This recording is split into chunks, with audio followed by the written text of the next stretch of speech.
Assembly ఎన్నికల counting కొనసాగుతోంది. 8 గంటలకు ఓట్ల లెక్కింపు ప్రారంభమైంది. పోస్టల్ బ్యాలెట్ ఓట్ల లెక్కింపు కొనసాగుతోంది. ఇక పోస్టల్ బ్యాలెట్ల ఓట్ల లెక్కింపులో బీజేపీ దూసుకుపోతుంది. ఆప్ అగ్రనేతలు కేజ్రీవాల్, మనీష్ సిసోడియా, అతిషి పలువురు వెనుకంజలో ఉన్నారు. ట్రెండ్స్ లో బీజేపీ మ్యాజిక్ ఫిగర్ ను దాటేసింది.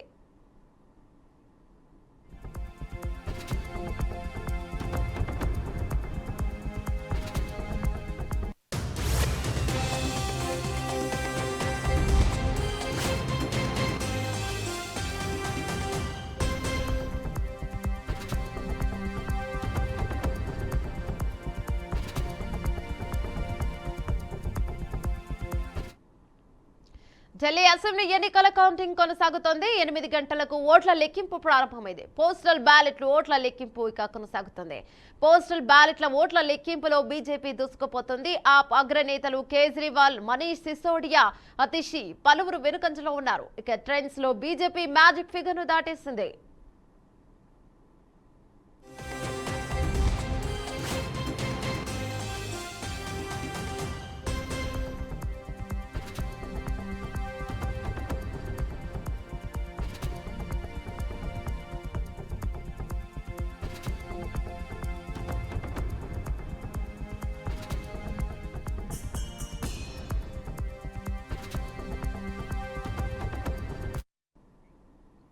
రైట్, ఇక దీని గురించి మరింత అప్డేట్ మా మేనేజింగ్ డైరెక్టర్ చిదంబరం రెడ్డి అందిస్తారు. రైట్ చిదంబరం, చెప్పండి. ఇక బీజేపీ దూసుకుపోతోంది, అలాగే కాంగ్రెస్ కి 2-3 సీట్లు కూడా దక్కలేదు. దీని గురించి ఎలా చెప్పుకోవచ్చు?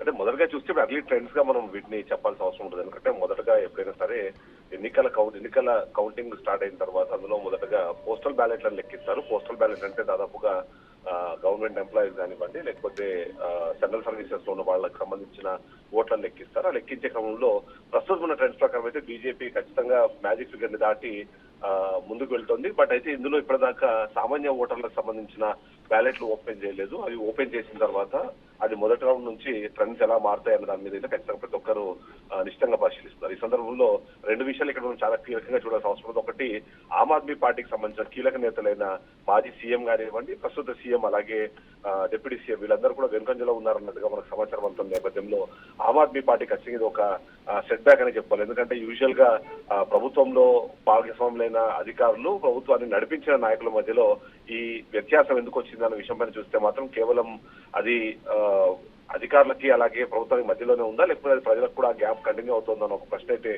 ప్రతి ఒక్కరిలో వినిపిస్తుంది. దీనికన్నా ముందు ఒకసారి మనము ఎగ్జిట్ పోల్స్ గమనించిన సరే ఎగ్జిట్ పోల్స్ లో కూడా చాలా క్లియర్ గా 1-2 సర్వే సంస్థల మినహా అన్ని కూడా బీజేపీ పార్టీకి అధికారం దక్కుతుంది అంటూ వాళ్ళ అంచనాలు వెలువరించిన నేపథ్యంలో అటువైపుగానే ఇప్పుడు ఈ జర్నీ అయితే కొనసాగుతున్నట్టుగా మనం చెప్పాలి. ఎందుకంటే పోస్టల్ బ్యాలెట్ లోనే దాదాపుగా 40 స్థానాలకు దగ్గరగా బీజేపీ పార్టీ గెలుచుకోవడం, కేవలము 25 నుంచి 26 స్థానాలకు మాత్రమే ఆమ్ ఆద్మీ పార్టీ కన్ఫైన్ అవ్వడంతో కూడా ఒక నిమిషాన్ని మరొక కీలకమైన అంశము, కాంగ్రెస్ పార్టీ ఈసారి ఖాతా తెరిచే అవకాశం ఉందంటూ గతంలో కూడా సర్వే సంస్థలు చెప్పాయి. అదేవిధంగానే కాంగ్రెస్ పార్టీ కూడా 2-3 స్థానాలు, ఎందుకంటే గత దశాబ్ద కాలం నుంచి కాంగ్రెస్ పార్టీ అధికారంలో లేదు. అంతేకాకుండా అదే సందర్భంలో దశాబ్ద కాలం నుంచి కేంద్ర ప్రభుత్వంలో కూడా కాంగ్రెస్ పార్టీ అధికారం లేని నేపథ్యంలో ఈసారి ఓట్ల కన్నా కనీసం సీట్లు పెంచుకున్నా సరే వచ్చే ఎన్నికల్లో దాని మీద ప్రభావం చూపించే అవకాశం ఉంటుంది అనే విధంగానే కాంగ్రెస్ పార్టీ నాయకులు కానివ్వండి, అధిష్టానం కానీ భావిస్తున్న నేపథ్యంలో ఖచ్చితంగా వాళ్ళు ఎంతో కొంత బాగానే పర్ఫామ్ చేస్తున్నారు చెప్పాలి. బట్ ఆమ్ ఆద్మీ పార్టీకి సంబంధించి చూస్తే మాత్రం ఇప్పటికే 3 సార్లు అధికారం చేపట్టి 4వ అధికారం చేపడతామంటూ మొదటి నుంచి మాట్లాడుతూ వస్తున్నారు. హ్యాట్రిక్ కంప్లీట్ అయింది, ఇప్పుడు డబుల్ హ్యాట్రిక్ మేము కొడతాము అంటూ కూడా ఆమ్ ఆద్మీ పార్టీ చెప్పిన నేపథ్యంలో ఏదైతే పోస్టల్ బ్యాలెట్లకు సంబంధించిన రిజల్ట్స్ మాత్రం కొద్దిగా శరాఘతంగానే కనిపిస్తున్నాయి. బట్ అయితే ఆ రెండింటి మధ్యలో తేడా మాత్రం కేవలం ఒక 10 నుంచి 12 సీట్లు మాత్రమే ఉన్నాయి. కాబట్టి వాటిని మేము కవర్ సామాన్య ప్రజల ఓట్లకు సంబంధించిన బ్యాలెట్లు ఓపెన్ చేసిన తర్వాత ఈ మొత్తం నెంబర్స్ అన్ని మారిపోతాయి అంటూ ఆమ్ ఆద్మీ పార్టీకి సంబంధించిన నాయకులు అయితే ఇప్పటికీ ధీమా వ్యక్తం చేస్తున్నారు. ముఖ్యంగా చూస్తే మాత్రం అతిషీను, అలాగే అరవింద్ కేజ్రీవాల్, మనీష్ సిసోడియా వెనకంజలో ఉన్నా సరే అది కేవలం తాత్కాలికం మాత్రమే. ఖచ్చితంగా గెలుపొందుతారు. మరొకసారి అరవింద్ కేజ్రీవాల్ ని సీఎం చేసేందుకు అవసరమైన కార్యాచరణ అయితే మేము ముందుకెళ్తామంటే అతిషి గతంలోనే ప్రకటించారు. దానికి అనుగుణంగా ముందుకెళ్తామని మాట్లాడుతున్నారు. అయితే ఈ సందర్భంలో మరొక కీలకమైన పరిణామం గత 2 రోజుల నుంచి చోటు చేసుకుంటుంది. దాదాపుగా 15 మంది గెలిచే అవకాశం ఉన్న అభ్యర్థులకు బీజేపీ పార్టీ కోట్లాది రూపాయల ముడుపులు చెల్లించడానికి సిద్ధపడింది. దానికి సంబంధించిన కార్యాచరణ మొదలుపెట్టి వాళ్ళతో సంప్రదింపులు చేస్తున్నారంటూ ఒక ఆరోపణ చేసిన నేపథ్యంలో ఇప్పటికే లెఫ్టినెంట్ గవర్నర్ దాని మీద ఆదేశాలు కూడా జారీ చేశారు. నిన్నటికి నిన్న మనం చూస్తున్నాము యాంటీ కరప్షన్ బ్యూరో దీనిపైన సోదాలు కూడా నిర్వహించడం స్టార్ట్ చేసిన తర్వాత అదొక ఇంట్రెస్టింగ్ పాయింట్ అయితే మనం చూడాల్సిన అవసరం ఉంటుంది. బీజేపీ పార్టీ నిజంగానే గెలుస్తుంది అనే నమ్మకం ఉంటే ఎందుకు ఎమ్మెల్యేలను కొనుగోలు చేసే ప్రయత్నం చేస్తోంది అన్న ఒక మాటని ఒక అంశాన్ని తెరపై తెచ్చే ప్రయత్నంలో ఆప్ ఆద్మీ పార్టీ ఉంది. కానీ బీజేపీ పార్టీ మీద దాన్ని పూర్తి స్థాయిలో ఖండిస్తూనే ఎలాంటి విచారణకైనా సిద్ధము అని చేసిన వ్యాఖ్య కానివ్వండి, దానికి అనుగుణంగా వాళ్ళు వ్యవహరించిన తీరు మాత్రం ఇంట్రెస్ట్ క్రియేట్ చేస్తుంది.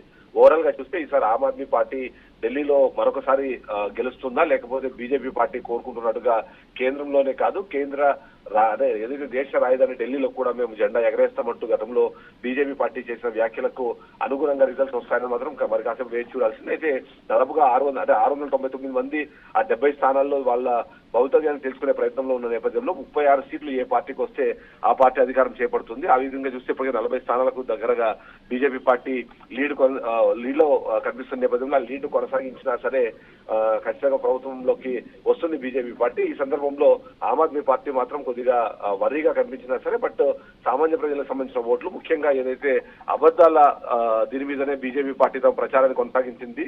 అంతేకాకుండా ఏదైతే గవర్నమెంట్ ఎంప్లాయీస్ ఉన్నారో వాళ్ళకి అదిగా ఒక ఎక్స్ప్రెషన్ అయితే ఇచ్చింది. కాబట్టి ఆ ఎక్స్పెక్టేషన్స్ బేస్డ్ గానే ఓట్లు పడుండొచ్చు అని ఒక అంచనా కూడా ఆమ్ ఆద్మీ పార్టీ వచ్చిందని చెప్పాలి. ఏమన్నా రైట్, అంటే ముందుగానే ఆల్రెడీ అందరం ఎక్స్పెక్ట్ చేసాం ఇది, అంటే బీజేపీ ముందు ఉంటుంది, ఆప్ దగ్గరలో వస్తూ ఉంటుంది, అంటే బీజేపీకి ఆప్కి పోటీ ఉంటుంది. కాంగ్రెస్ అయితే ఇక 2-3 స్థానాల్లో కూడా నిలవదని చెప్పి ముందు నుంచి తెలిసిన ఎగ్జిట్ పోల్స్ కూడా అలాగే చెప్పాయి. అందరి అంచనాల ప్రకారం ఎగ్జిట్ పోల్స్ అంచనాల ప్రకారమే రిజల్ట్ ఉందనుకోవచ్చా? ఖచ్చితంగా ఈ రిజల్ట్స్ ఏదైతే ఎగ్జిట్ పోల్స్ సంబంధించి గత కొత్త కాలంగా ఒక సందిగ్ధత అయితే నెలకొంది. ఈ మధ్య కాలంలో ముఖ్యంగా హర్యానా కానివ్వండి, మహారాష్ట్రకు సంబంధించిన కీలకమైన సర్వే సంస్థలన్నీ కానీ బోల్తాపడిన పరిస్థితి కనిపిస్తుంది. ఎందుకంటే అక్కడ కాంగ్రెస్ పార్టీ అధికారంలోకి వస్తుంది అంటూ వాళ్ళు ఏదైతే వేసిన అంచనాలని తారుమారైన నేపథ్యంలో మొన్న ఏవైతే ఈ ఎగ్జిట్ పోల్స్ వచ్చిన పరిస్థితుల్లో కూడా బీజేపీ పార్టీ అలాగే దెబ్బతింటుందంటూ ఆమ్ ఆద్మీ పార్టీ గతంలో చెప్పే ప్రయత్నం చేసింది. బట్ ఇవాళ చూస్తే మాత్రం ఆమ్ ఆద్మీ పార్టీ అవుతున్నాయి. అంతేకాకుండా ఏదైతే సర్వే సంస్థలు వేసిన అంచనాలే నిజమయ్యేలాగానే కనిపిస్తుంది. ఎందుకంటే యూజువల్ గా ఎప్పుడైనా సరే ప్రభుత్వ ఉద్యోగుల్లో కనిపించే వ్యతిరేకత ఖచ్చితంగా కంటిన్యూ అవుతుంది. దానికి అనుగుణంగానే ఏదైతే మనం చూస్తుంటామో దానికి అనుగుణంగానే వ్యవహరించే పరిస్థితి ఉంటుంది. ముఖ్యంగా చూస్తే మాత్రం చాలా సందర్భాల్లో ఈ పోస్టల్ బ్యాలెట్ లో వచ్చిన ఏవైతే ఉన్నాయో అవే కంటిన్యూ అవుతూ ఆ ట్రెండ్స్ కంటిన్యూ అయ్యే పరిస్థితి. చాలా తక్కువ సందర్భాల్లో మాత్రమే పోస్టల్ బ్యాలెట్ లో వచ్చిన ఓట్లు లేకపోతే ఆ సీట్లకు సంబంధించి అంతకన్నా అంటే భిన్నంగా తీర్పునిచ్చే సందర్భం చాలా తక్కువ సందర్భాల్లో ఉంటుంది. ఈసారి చూస్తే మాత్రం ఎందుకంటే ముఖ్యంగా 10 ఏళ్ల పాటు ఆమ్ ఆద్మీ పార్టీ ఇండివిజువల్ గా ఇక్కడ పాలించింది ఢిల్లీలో. అంతేకాకుండా ఖచ్చితంగా ఎంతో కొంత యాంటీ ఇన్కంబెన్సీ ఉంటుంది అన్నది ఉంది. దానికి తోడు బీజేపీ పార్టీ 3వ సారి అధికారంలోకి వచ్చి కేంద్ర ప్రభుత్వంలో అధికారంలో నేపథ్యంలో ఈసారి డబుల్ ఇంజిన్ సర్కార్ని కానీ